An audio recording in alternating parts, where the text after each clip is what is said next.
Hey guys! So today I'm going to talk about the beautiful topic of sex and marriage. So, as we know, sex is for marriage. Sex is for marriage. And so, and marriage is a covenant with God.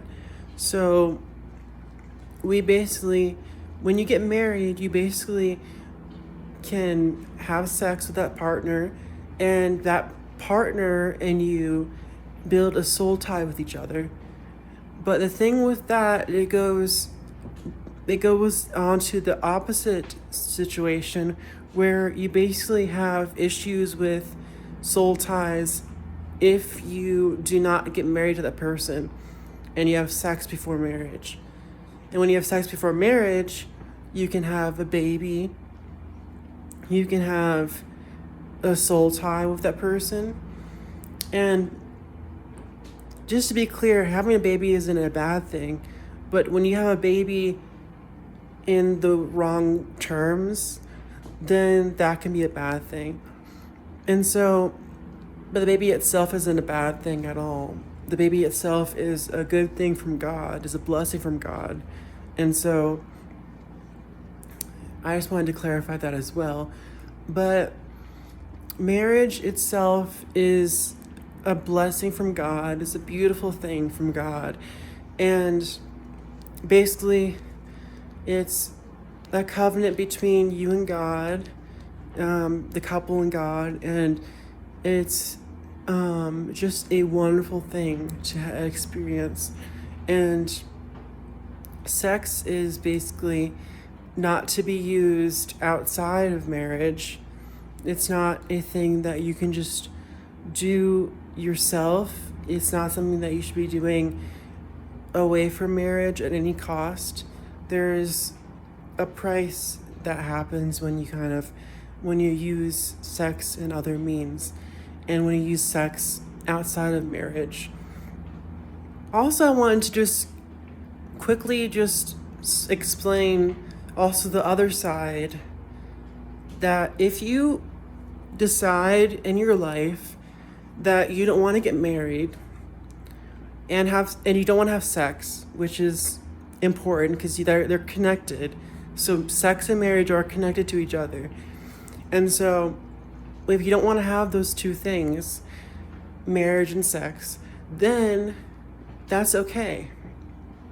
That's okay, because I know that there's some evangelicals and some other groups of Christians or just non-believers that say, oh, you must have sex and marriage because those are, important in your life, or yada yada. And, or they say like, oh, if you find a wife, you find a good thing. If you find a husband, like, it's important to, find a husband, it's important to find a wife, etc., etc. But the thing is that we also have to look at Paul, for example, in the Bible. He said that in the Bible so it says, and I quote, this is 1 Corinthians 7:7. It says, but I wish everyone were single just as I am. Yet each person has a special gift from God of one kind or another. Then it also says, so I say to those who aren't married and to widows, it's better to stay unmarried just as I am. And that's verse 8. So that's the next verse after that. And these are the benefits of being single. So it says, 1 Corinthians 7:32, it says, I would like you to be free from concern. An unmarried man is concerned about the Lord's affairs, how he can please the Lord. But a married man is concerned about the affairs of the world, of this world, how he can please his wife. Let me read that again. But a married man is concerned about the affairs of this world, how he can please the wife. That is First Corinthians.